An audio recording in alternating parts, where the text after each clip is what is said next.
Welcome, one and all, to another special episode of Concentrated Chaos with your host. Hey, it's me, it's Rusty. And if you know me, I'm Rusty. And if you don't know me, well, I'm Rusty. Thank you so much for joining me today. Today, I want to talk about the backstory behind my favorite hobby and how that all came about and why I'm into it. So, for those of you who don't know me, I am a musician. I love playing guitar and even more so bass, more than just about anything else. If money was no object and I didn't ever have to work again, I would be playing music 24/7, be in bands, going on tour. It would be all I would do because I love playing music so much. I've played in rock bands, I've played in punk bands, I've played in a lot of church bands. I've been playing at our Journey Christian Church here in Aurora. Been playing in this band for almost 10 years now, guitar and bass. And I just love it. It's my favorite thing to do. Been doing it for 20 years now, maybe 21, something like that. And so sometimes people ask, well, how long you been playing? I've been playing about 20 years. Oh, what got you into playing? Well, going back to when I was a kid, I never had any interest in playing instruments when I was a kid. We always had the option when we were little. My mom plays piano, and so she said that if we wanted to do music lessons, that we could play piano or guitar or whatever we wanted to do. My sister decided that she wanted to learn piano. She did that for a little bit, but I was like, nah, I'd rather play. I played football and baseball and basketball and wrestled and ran track and did shot put and discus and all kinds of stuff. So I was a sports kid. But growing up, we had a musical family, at least on my mom's side. My mom played piano, and she's a wonderful piano player.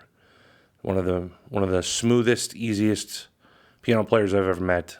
It's just effortless when she does it. Shout out, Mom. Love you, Mom. I want to see you playing some more piano going forward. Anyways, but my mom's parents, my grandparents on that side, back in the 40s and 50s, they were country music stars.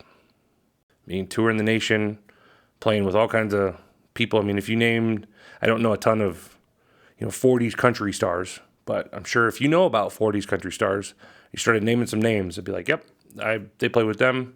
We have a TV guide from, I think it's 1950 something, where they were on TV featured and performed a song on there. We've got a lot of their old records. Yeah, so they were always musical. They were Sweetheart Mary and Utah Slim, or that was my grandparents. And so my grandpa, he was a fiddle player, and my grandma played guitar, and then they both sang.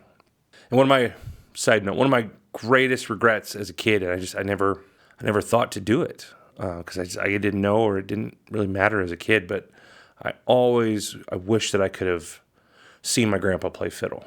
I never did get to see that. So I don't know if it's a regret, but it's maybe it is a regret. I wish that I could have seen my grandpa play fiddle before he passed. My grandma, though, she would pull out her guitar often, and she would play songs for the grandkids, and they used to play this song. It's fantastic. I need to write it down and record it and learn it. It's simple. It's just regular chords, but I need to learn it, and so I can pass it on. It's called The Burglar Man, and it's hilarious. And I've got a video of my grandparents singing it. Actually, if I can figure out, I'm going to cut it in right here so you can see what that sounds like. It's a great song. It's funny. My grandparents loved playing it for us. It was pretty cool. Let's check out Burglar Man by Sweetheart Mary and Utah Slim. In the window and he crept right, just quietly as a mouse, thinking of all the money he'd get as under the bed he lay. The burglar man saw a sight that night that made his hair turn gray. About 9 o'clock said, thinking everything was alright. She forgot to look under the bed. She took out her teeth and her big glass eye and the hair from off of her head. The burglar man had 19 fits when he came from under the bed. From under the bed this burglar came. He was a total wreck. The old maid didn't holler at all. She just wrapped him around the neck. From the drawer a revolver she drew and to this burglar said, young man, if you don't marry me, I'll shoot off the top of your head. Well, he looked at her teeth and her big glass eye and he had no place to scoot. He said to the old maid standing by, woman, for the Lord's sake, shoot. I love that. Woman, for the Lord's sake, shoot.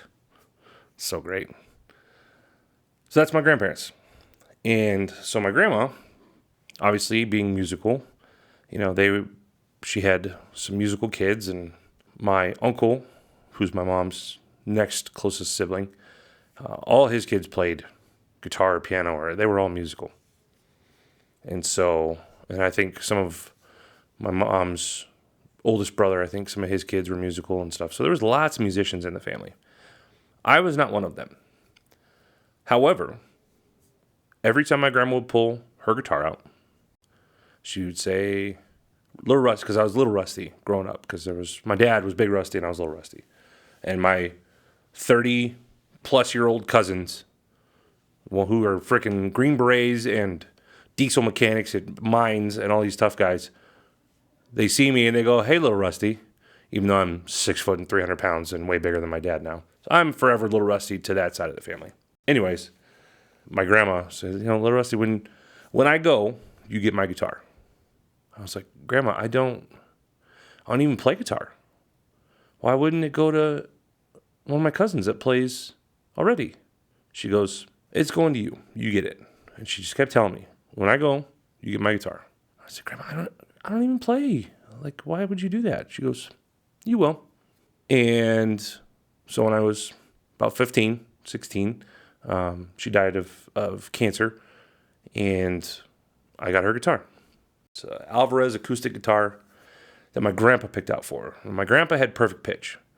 And so he went to all the stores in town, picked up all the guitars and played them all and kept playing them until he found the special one that he just knew. Now, I don't know if other non-musicians can relate to this experience, but when you're playing an instrument, there's real feelings involved when you're trying it out. It's a lot like dating. It's actually a lot. Now that I say that, it's a lot like dating. When you're testing instruments out, you're seeing, this is going to sound weird, but you're looking at, the curves and how your hands fit and, how easy it is to get along with it. And, this is all stuff that you're doing while you're dating. But when you're trying out guitars, there's some guitars that fight you, where you just can't play them very well, no matter what you do. They're set up weird, or the radius on the neck is off from what you're used to, or the neck's too thick, or the neck's too thin, or the scale length's too weird, or the pickups are too spaced, or the strings are too far spaced apart, too close together. The bridge cuts your hand on the side. Some guitars just don't want to be played by you. But then on the other side, there's those guitars that the only feeling I can ascribe it to is the first time that I saw my wife. You walk into the guitar room, and it's literally like shining at you from the wall. And my grandpa searched and searched and searched and searched until he found this guitar. And he knew, because he knew my grandma so well, he knew that was going to be the guitar for her. So he found it, and it's this Alvarez. It's nothing special. It's not the most expensive guitar in the world. It's probably, I don't know, $400 or $500 guitar. Pretty low end as far as guitars go. But he bought that for her. And that's the guitar that I have. And when I turned 16, when I turned 16 and my grandma passed, I just started picking away at it. I didn't know where to go. I didn't know what to do because I couldn't afford lessons at that point. I couldn't. And so there's a wonderful, wonderful website that's still around, and I still use it all the time, called ultimateguitar.com. I was like, well, I don't want to go through like a lesson book on paper. That doesn't sound like what I want to do. What do I want to do? I want to play songs. It's like, okay, well, what song do I want to play? Let's learn Good Riddance, Time of Your Life from Green Day. Everybody know that song, the something unpredictable, but in the end that's right. I hope, that song?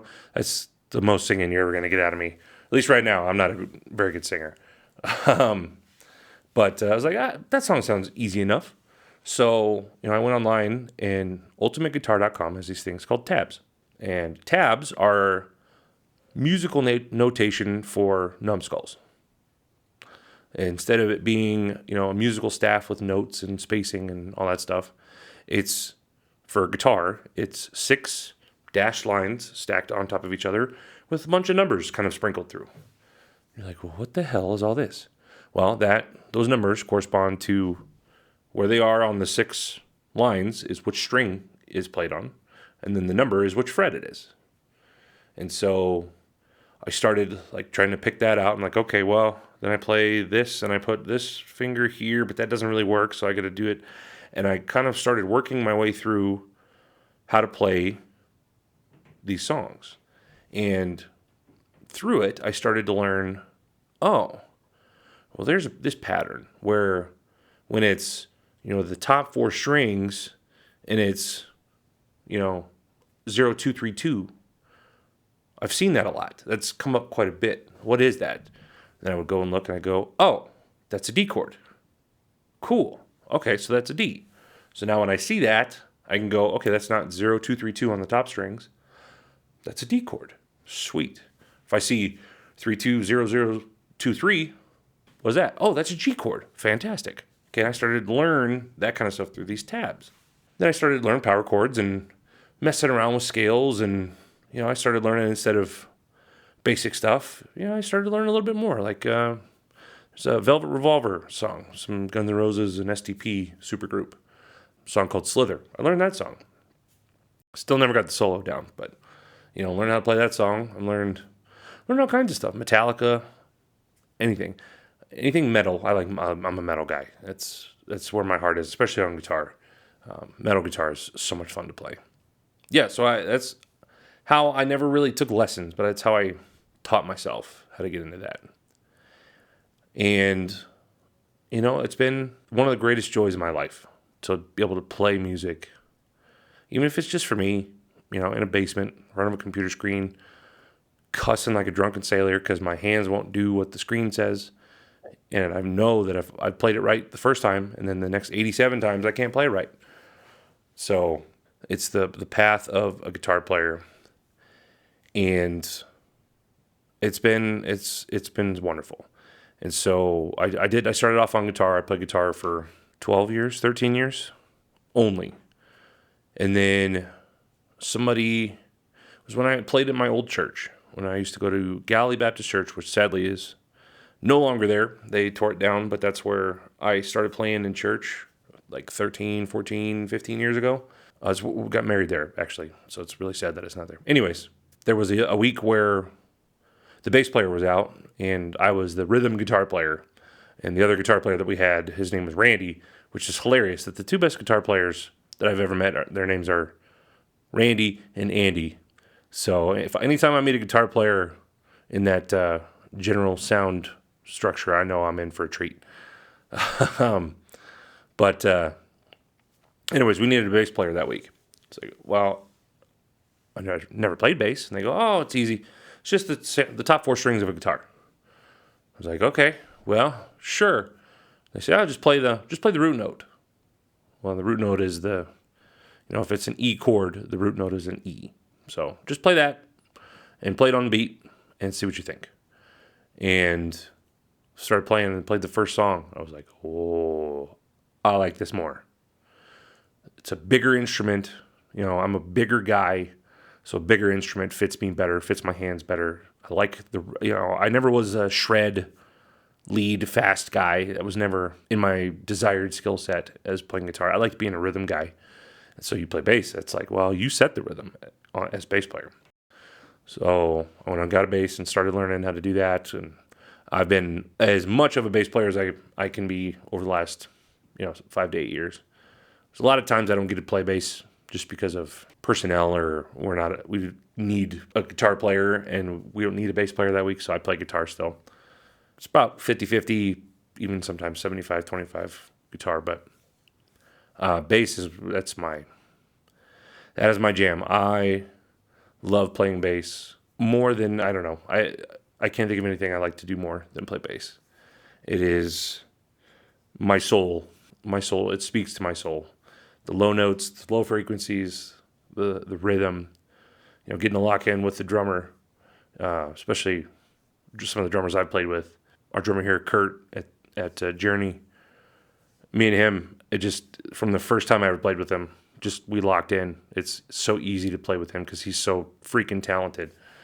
I love being the least talented person in an extremely talented band, which thankfully is my role. I love being that. I never wanted to be the best player in the band. Always wanted to be striving to catch up and be better. So it's awesome when I get to play with guys like Kurt and Tony Frisch and Andy Barkowski and singing with Danny Rowland. And those people are so unbelievably talented that it makes me a better player. So anyways, playing bass is like, it just, stuff speaks to your soul. And playing bass, that's it for me. So yeah, played in church bands. I love doing that. It's actually my favorite way to be in worship. I really don't like singing. Worship is hard for me. Like being in a crowd in a worship environment, it's difficult for me to really get into the worshipful spirit. But playing worship for people, it's like God standing next to me. I never feel closer to God than when I'm playing worship music. It's the best. Yeah, I've played in a couple original rock bands.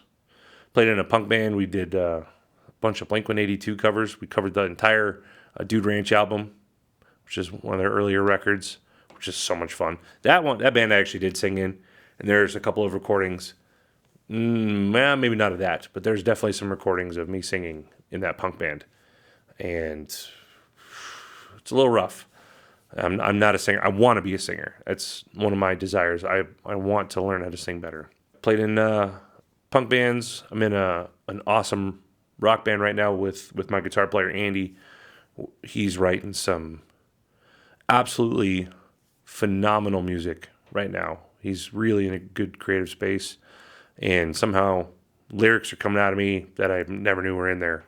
So we're writing some really cool music, and hopefully sometime soon we can have some of that done, and I'd love to share it with you guys. It's good stuff. It's really fun. But yeah, playing music, if you ever want to jam, ever want to jam, call me up. I will be in the car before you get, hey, do you want to, as soon as the J sound comes out, I'm in the car. I freaking love doing it. So also, side note, if you're ever thinking of buying me a gift, some sort of, 4 to 6 stringed instrument, wouldn't go back, I can tell you that much. But so anyways, that's just, I was playing bass earlier. It's like, I haven't done anything about that. Let's talk about playing bass and how that works. Yeah, it's what's hilarious, to circle back slightly, is I was talking about, how when you're searching for an instrument, it's like dating, and then sometimes you find one and it's like falling in love for the first time. Literally, since I said that, I've been thinking in my head about this freaking Taylor acoustic guitar from, 10 years ago. Was at a store up in, what is that? It was up off like 92nd. I don't think it's even there anymore. It was a like a Guitar Center, but it wasn't Guitar Center. I don't even remember the store, but I remember exactly in the store where this Taylor guitar was. And it was, I literally, this entire podcast, since I said that, I've been thinking about that. I don't know how I haven't tripped up more, because that was the one that got away. And I think about that guitar all the time. I mean, not daily, but a couple times a week, I think about that guitar. And I would go and visit it. I would drive my happy ass all the way from Southeast Aurora, all the way up there off 92nd and 36, and would play on that guitar for hours till they would kick me out. I probably visited that guitar 15, 20 times. And I never was going to be able to afford it. It was, $3,800 guitar probably. And so since then, it's like getting your heart broken. Once that guitar went away, somebody bought it, I was legitimately heartbroken. It's like somebody broke up with me. And ever since then, I've yet to pick up an expensive instrument, anything more than like $1,500, because I don't want to get my heart broken again. That's a legitimate thing. That's for real. So yeah, it's just funny. I'm surprised at how often that comes up, and it's probably never gonna go away. It's always that one girl that's the one that got away, and what if, but it's absolutely like that for guitars, at least for me. I assume it's like that with other musicians, because there's mojo. I don't know what that is, and that's not very Christian of me, but there's some sort of energy that's in some instruments. And sometimes they speak to you and sometimes they don't. But it makes it even more special when you find that one. And my wife doesn't like me to go out and look for more instruments, because I've got plenty enough already. But I'm always on the hunt for that next love. So yeah, I miss that Taylor guitar. I'm still thinking about it. Anyways, that's going to do it for today. I could talk about that Taylor guitar for another hour and nobody would listen, but thanks for hanging in there. Yeah, I'm not just saying that. Like, anybody wants to ever jam, call me up.